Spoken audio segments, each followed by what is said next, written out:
You are not bad with money. Your brain is just doing exactly what it was built to do. And that is the problem. Every time you buy something you didn't plan to buy, every time you walk out of a store with more than you went in for, every time you scroll past something and feel that small pull, that is not weakness. That is a system working on you. A system that has been refined over decades, specifically, to make sure that money leaves your account and never makes it anywhere near an investment. And the worst part is that most people never even see it happening. Today I want to show you exactly what that system looks like from the inside and what it is actually costing you in real dollars every single year. Here is a number that should stop you for a second. The average American household spends approximately $1,497 per month on non-essential purchases, according to a 2023 Empower survey. That is not rent, not groceries, not utilities. That is the stuff, the impulse buys, the upgrades, the subscriptions, the things that felt necessary in the moment and are forgotten about within a week. Over a year, that is roughly $17,964. Over a decade, without a single dollar of that going anywhere useful, that is close to $180,000 in cash that passed through your hands and left no trace. Now here is the version of that number nobody talks about. If even 30% of that, just $450 a month, had been redirected into an S&P 500 index fund, earning the historical average of around 10% annually, after 20 years you would have approximately $343,000. From the portion of your spending that you would never have missed. That gap between what your stuff costs you and what it could have built is not a math problem. It is a psychology problem, and it starts somewhere very specific. It starts with a feeling that has a name. Researchers call it retail therapy, but the clinical term is more precise. It is called mood repair purchasing. A 2014 study published in the Journal of Consumer Psychology found that when people are feeling sad, stressed, or out of control, buying something, anything, temporarily restores a sense of personal agency. You feel powerless at work, so you buy something. You feel anxious about your finances, so you buy something. You feel bored on a Tuesday night, so you open an app and something arrives at your door by Thursday. The purchase itself is almost irrelevant. What your brain is actually buying is a feeling of control, a feeling of forward motion, a feeling that you did something today. Something changed, something is coming, something is yours. And it works. That is the cruel part. It works in the short term. The dopamine hits. The anxiety quiets for a few hours.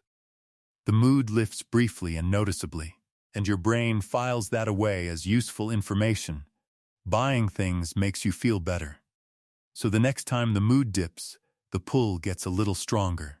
The threshold for buying gets a little lower. This is not a character flaw. It is a feedback loop. One that is being actively reinforced from the outside every single day by an industry that depends on it.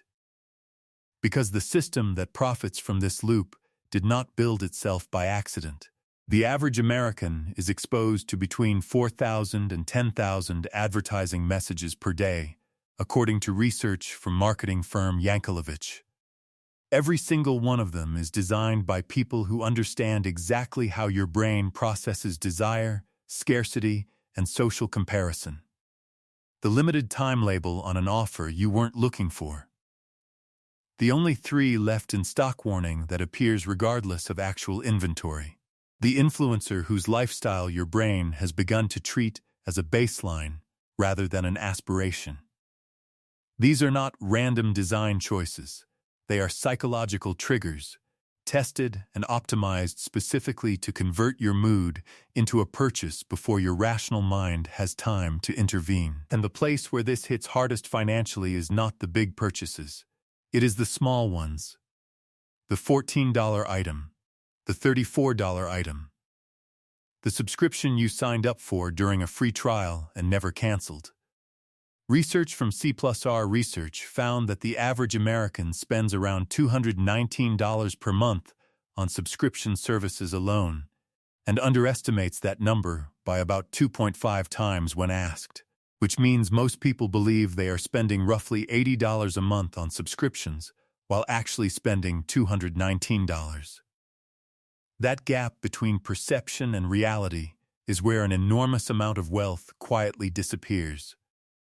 Now here is where it connects directly to investing, and why the psychology of buying things and the psychology of not investing are actually the same problem wearing different clothes. Investing requires you to do something that feels like loss.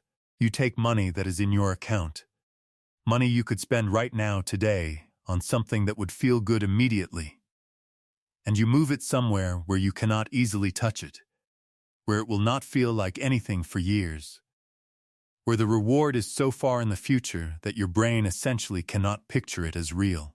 That is a very difficult thing to ask of a brain that has been conditioned to associate spending with relief, with reward, with the feeling of doing something.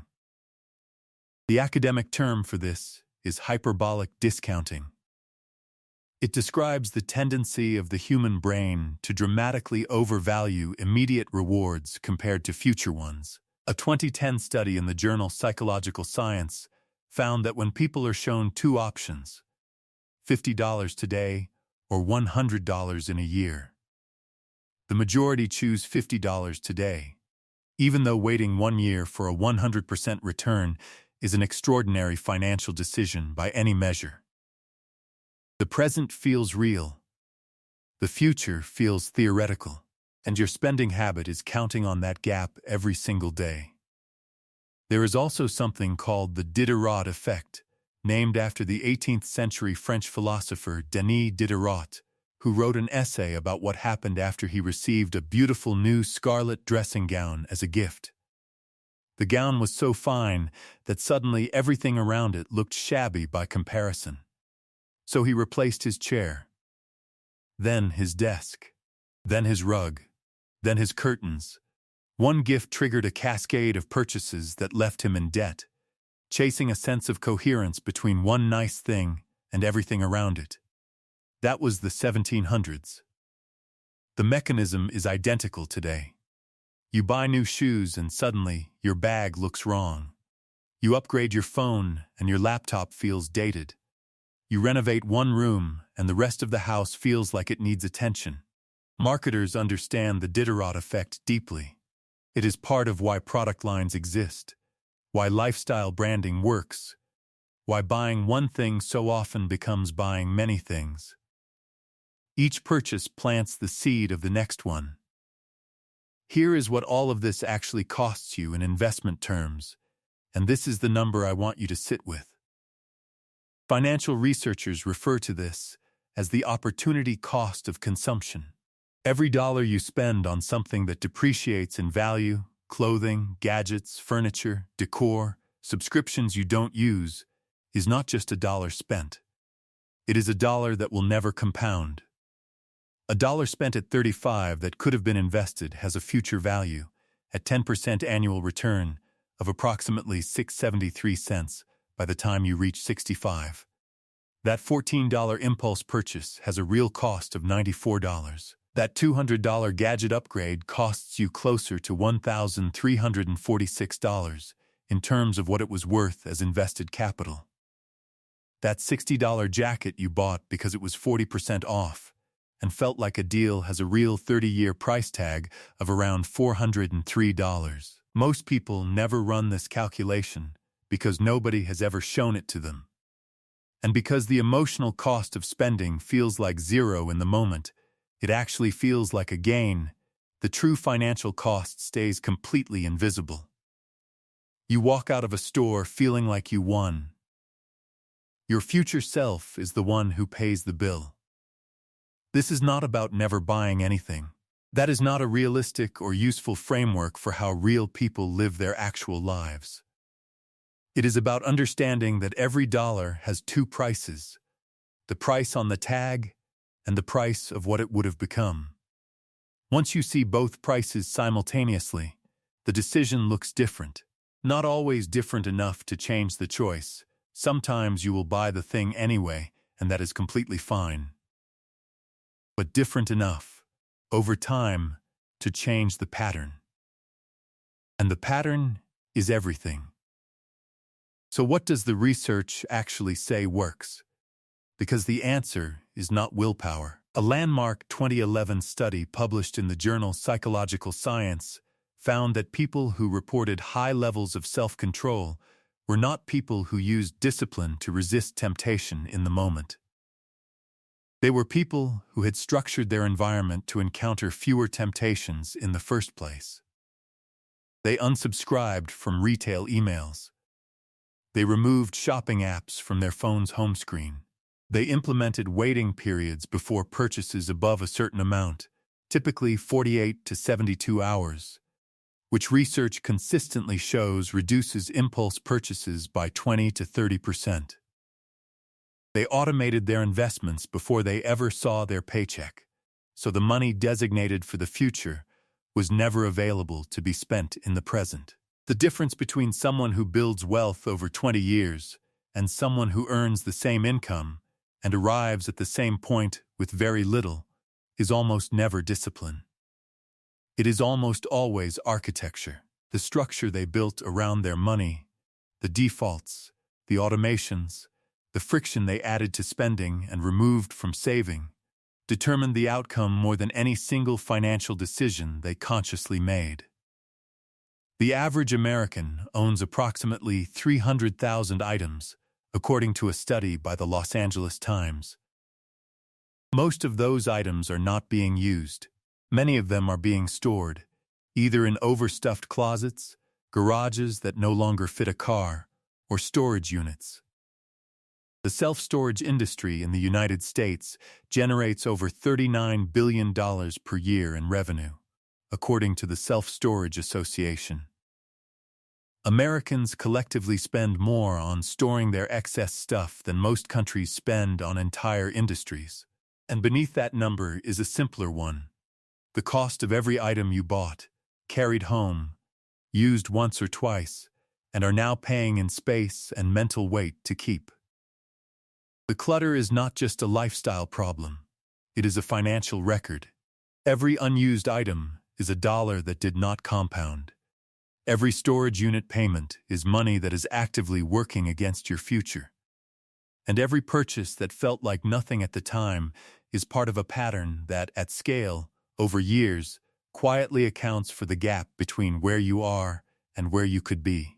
The brain that is buying things you don't need and the brain that is not investing are the same brain, running the same programming. Immediate reward over delayed reward. Visible result over invisible compounding. The feeling of doing something over the patience of waiting for something. And both habits live in the same place. The gap between what feels good right now and what is actually good for you over time. Changing the outcome does not require changing your personality. It does not require becoming someone who finds budgeting exciting or someone who never feels the pull of a well-designed product page. It requires changing the system that your personality operates inside. One automated investment transfer set up today. One 48-hour rule before any purchase over $50. One afternoon spent unsubscribing from the emails that exist entirely to convert your idle moments into their revenue. These are not dramatic gestures. They are small structural changes that remove the moment of decision, because in the moment of decision, the system that profits from your spending will almost always win. The stuff in your home is not the problem. The system that put it there is. And once you can see that system clearly, once you can feel it working on you in real time, in the checkout line, in the scroll, in the moment a notification arrives with a deal that expires tonight, it loses a significant amount of its power. Not all of it, but enough to redirect a few $100s a month towards something that will still be growing quietly in the background in 20 years. Long after everything you bought this week has been forgotten, donated, broken, or sitting in a box in a closet you no longer open. The average American household carries $300,000 worth of items in their home, most of them unused.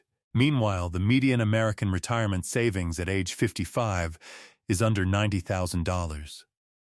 Those two numbers, sitting next to each other, tell a story about where the money went. Not in one big decision, in 10,000 small ones, each of which felt like nothing at the time. The question worth asking tonight, not to feel guilty about it, just to actually look at it honestly, is not whether you can afford to invest.